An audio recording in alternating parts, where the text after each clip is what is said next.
from across the globe. Raamdeo Agrawal is the driving force behind the research endeavors at Motilal Oswal Financial Services. He's joining us. He's chairman, co-founder at the company. Mr. Agrawal, great to have you with us here. Thank you very much for your time. Appreciate it. I can see the sort of activity starting up behind you, so it's always a very vibrant event, and thank you once again for joining us from the sidelines of it. What are you most excited about, Raamdeo, about from this conference? What are you hoping to learn from all the companies who are going to be there and all the investors who are going to be there? Because it's a two-way process, right? I mean, they'd want to hear from you, and you'll hear from them. What's top of mind for you, really, this morning and over the next couple of days? Yeah. Good morning, Prashant. I think the mood is set. We are at all-time high, and after a long time, there will be a full participation, because last year was the first year post-COVID. Still, participation a little muted.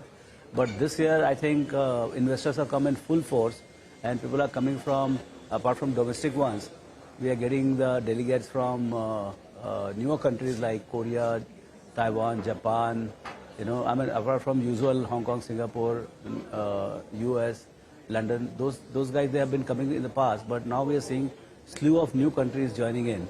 So we'll get opportunity to interact with all of them. And even the companies lineup is about 220, 225 companies. So I think it's a big mela for next 3 days. And I'm trying to catch few trends, what's happening in terms of what's happening in the economy on the ground, because all the operators are there. Second is that what is the thinking of FIIs in terms of their confidence in India, how do they think, and their allocation, would they like to be still conservative, or would they be, this is 23, 24 will be the year of again coming back into Indian market. So those are the discussions which are going to come, and it will be more in listening mode than too much of asking. Raamdeo, hi, good morning. This is Sonia here, and all the best for the conference. It's very interesting, right, to hear that so many FIIs from new geographies have registered this time around. And if you look at the data that has come into the Indian markets in terms of FII flows as well, FPI flows rather, it's been the highest in India compared to the rest of Asia. So what is the sense that you're getting from the interactions you've had already? Is the interest still as high as what it was in the last 6-8 months? Or is there now a little bit of caution that's kicking in? Yeah. So, Sonia, very good morning.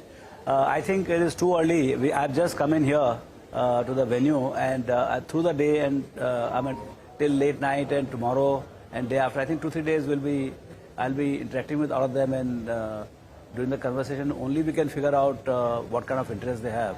But right now, I would say there is an optimism, and the number of, I'm going by the fact that the kind of a request which is there for the participation and the number of meetings, I think we can do about say 7,000-8,000 meetings effectively, but the request is for 25,000 to 30,000 meetings. So that tells me that investor interest is very high. This is of course mainly domestic demands, but even the foreign demands for the meetings are quite high. Hi, good morning, Mr. Agrawal. Nigel on this side. A lot of foreign interest as well, but a lot of big HNIs from all across the country as well, have come for this conference. And a lot of them we don't get to meet, but because of the conference, we're going to be catching up with some of them post the conference. But tell us about the interest levels, particularly the mid and the small cap space, because that's been an outperforming index for the last 5 to around 6 months. Is there still big interest out there? And what's your view? Have it run a little bit ahead of itself? So I think it is to do with the structure of the market. Still the institutional activity, particularly from the FI side, for last a month or so is a little subdued. But we are passing through one of the, in fact, I'm presenting on that, India's retail equity revolution. It's nothing less than revolution in what has happened post-COVID, and what is happening and what could happen in the next 3-4 years. So we are trying to compile this thing. So the impact of retail equity revolution, or demat accounts opening, participation going from 30-40 million to 120-130 million, and trying to become more like 200 million in the years ahead.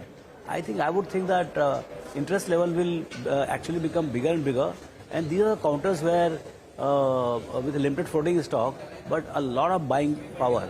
So that tends to distort at some point of time.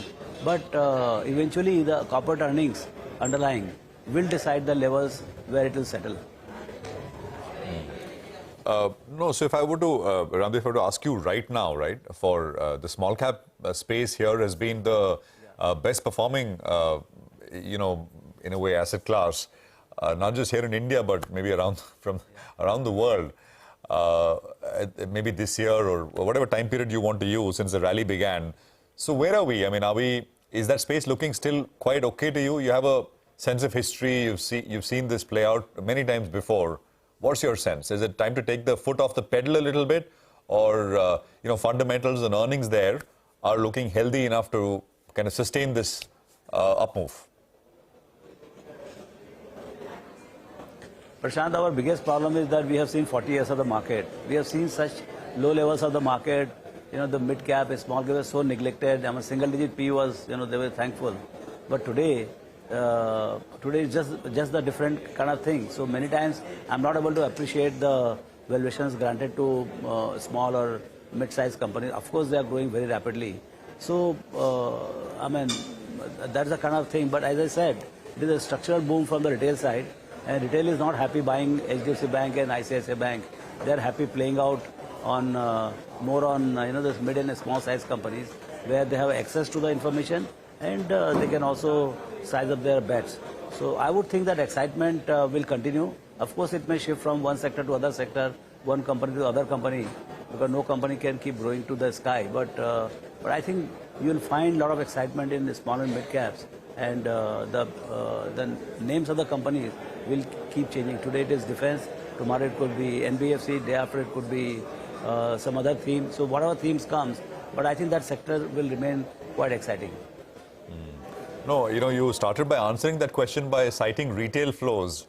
Now, and that is also a big structural driver now, which was not there even 3, 4, 5 years ago. So that. Yeah.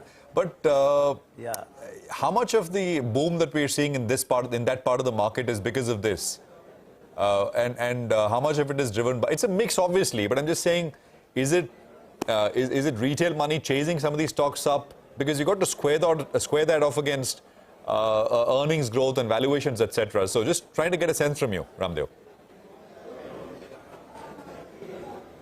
Yeah, so Prashant, what has happened is that in the past, till about say January 20, so this entire phenomenon is just about 3 years old.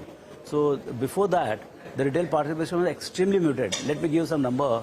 That number of demat accounts opening every month was about 3 to 4 lakhs, and at best it will go to 5 lakhs. The moment the digital onboarding started, it shot up to 30 to 40 lakhs. Now the average between 20 and 23 is more like 2.5, 3 million per month. And in between, when the market was correcting, it dipped, and now again it has come back to 2.5, 3 million. So this is very relentless. There is a lot of juice in the number of participants which are going to come in. I mean, you can imagine from 40 million to 130 million, and that going to 250 million. So at least the boom in participation, participants is on. Now, what it will do? See the 2-3 forces coming together. One, increasing number of participants. Second, the increasing disposable income of all these guys. So, and third is the increasing corporate earnings. So when all three come together, and if you look at from the FI side, FI in last 30 years have sold only five times, and last time was the last year. So I would think probabilistically they would not be net seller in a meaningful way for next 2-3 years. So now you have foreigners buying, retail buying, corporate earnings very good. I think you can't get a better picture than this. Okay, we'll end that on a positive note. Raamdeo, all the best for the conference, and thanks a lot for joining us to give us a primer on what to expect from the Motilal Oswal conference. Well, let's move on. The big deal that took place in the last 48 hours was Titan deciding to acquire additional 27.18% stake in CaratLane for 4,624 crore rupees. Do note, this transaction will take Titan's stake in CaratLane to 98.28% on a fully diluted basis. Ashok Sonthalia, the Chief Financial Officer at Titan, joins us now to talk more about that. Mr. Sonthalia.